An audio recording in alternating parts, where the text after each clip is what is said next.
আসসালামু আলাইকুম ওয়া রাহমাতুল্লাহি ওয়া বারাকাতুহু। সুপ্রিয় দর্শক, আমার চ্যানেলে আপনার স্বাগতম। আজকের বিশেষ আলোচনা হবে আমাদের জীবন নিয়ে। আমরা জানি আল্লাহ তাআলা আমাদের সাথেই আছেন, তারপরও আমাদের প্রতি মুহূর্তে অনেক বিপদ আপদের মুখে পড়তে হয়। দুঃখ, কষ্ট, অসুস্থতা, আর্থিক সমস্যা, আরো কত ধরনের সমস্যা জীবনে এসে পড়ে। আমি তো নামাজ পড়ি, কোরআন তিলাওয়াত করি, তাহলে আমার জীবনে এমন স্বার্থপর স্বামী আসলো কেন, এমন জল্লাদ স্ত্রী আসলো কেন? তখন আমরা এসব ভেবে কান্না করি এবং আল্লাহকে বলতে থাকি, কেন আপনি আমাদের কষ্ট দিলেন, কেন এই জিনিসটা শুধুমাত্র আমাকেই দিলেন, কেন আমাকে এই রূপ দিলেন, দুনিয়াতে এই কষ্টের জন্য কি শুধু আমিই আছি? অনেক কাফেরদের প্রশ্ন থেকে থাকে, আল্লাহ তাআলা যখন আছেন তাহলে উনি থাকতে কেন এত ভূমিকম্প, এত বন্যা, এত প্রাকৃতিক দুর্যোগ দেখা দেয়? তিনি যদি স্রষ্টা হয়ে থাকেন তাহলে কেন তিনি এসব থামাতে পারেন না? যদি কোনো সত্তা থেকে থাকে তাহলে পৃথিবীতে এত দুঃখ কষ্ট কেন? অবশ্য এর উত্তর আজকে আমরা খুঁজে বের করব। আসল কথা হচ্ছে, পৃথিবীর কোনো সমস্যা থাকার এই মানে নয় যে কোনো পরম করুণাময় মালিক নেই। বাংলাদেশে প্রতি মিনিটে 7 জনের মধ্য থেকে একজন মারা যায়, কিন্তু আমি আর আপনি এখনো বেঁচে আছি তো? কত মানুষ না খেয়ে ক্ষুধায় ভুগছে, আপনি খেয়েছেন তো? বিশ্বের 40% মানুষ ইন্টারনেট ব্যবহার করতে পারছে না, তবে আপনি বা আমরা করছি।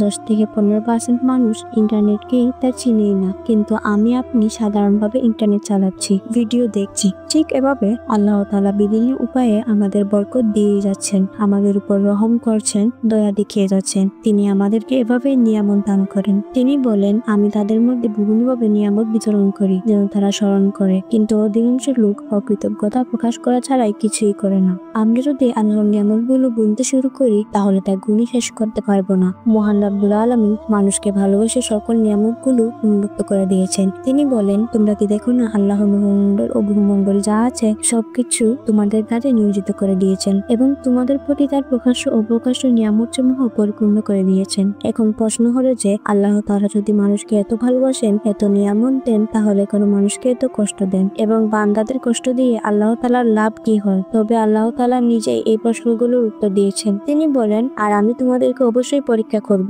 কিছু ভয়, ক্ষুধা এবং ধন সম্পদ, জীবন ও ফসলের ক্ষয়ক্ষতি দ্বারা, আর আপনি সুসংবাদ দিন ধৈর্যশীলদেরকে। এতে পরিষ্কার বোঝা যায় এসব কিছু ঘূর্ণিঝড়, দুঃখ সুখে, অসুস্থ থাকা সবকিছুই আল্লাহ তাআলার পরীক্ষা। তিনি দেখতে চান কজন বান্দা আল্লাহর নিয়ামত শুকরিয়া আদায় করতে পারে। তিনি দেখতে চান কজনের পরীক্ষাগুলিতে সফল হয়। অবশ্যই যারা ধৈর্য ধরে আল্লাহর শুকরিয়া আদায় করে তাদের জন্য আল্লাহর পক্ষ থেকে রয়েছে অনেক বড় পুরস্কার। অবশ্যই এ দ্বারা আমরা বুঝতে পারি আমাদের এইসব বিপদ-আপদের কষ্টের দিনগুলোতে ভেঙে পড়লে হবে না। আমাদের লড়াই করতে হবে, পরীক্ষায় উত্তীর্ণ হতে হবে। পৃথিবী কোনো থাকার জায়গা নয়, পৃথিবী হচ্ছে আমাদের জন্য জেলখানা। জেলের মধ্যে মানুষ এভাবে বের হবার জন্য অপেক্ষা করে থাকে, আমাদেরও দিন গুনতে হবে মৃত্যু পর্যন্ত, কারণ পরকালই হচ্ছে আমাদের আসল ঠিকানা। এসব পরীক্ষায় উত্তীর্ণ হলেই আমি বা আপনি পেয়ে যেতে পারি অনন্তকালের জন্য জান্নাতি বাগান, সুখ, শান্তি। আল্লাহ তাআলা আমাদের বোঝার তৌফিক দান করুন, আমিন। ভিডিওটি ভালো লাগলে লাইক, শেয়ার এবং সাবস্ক্রাইব করুন। আল্লাহ হাফেজ। আসসালামু আলাইকুম।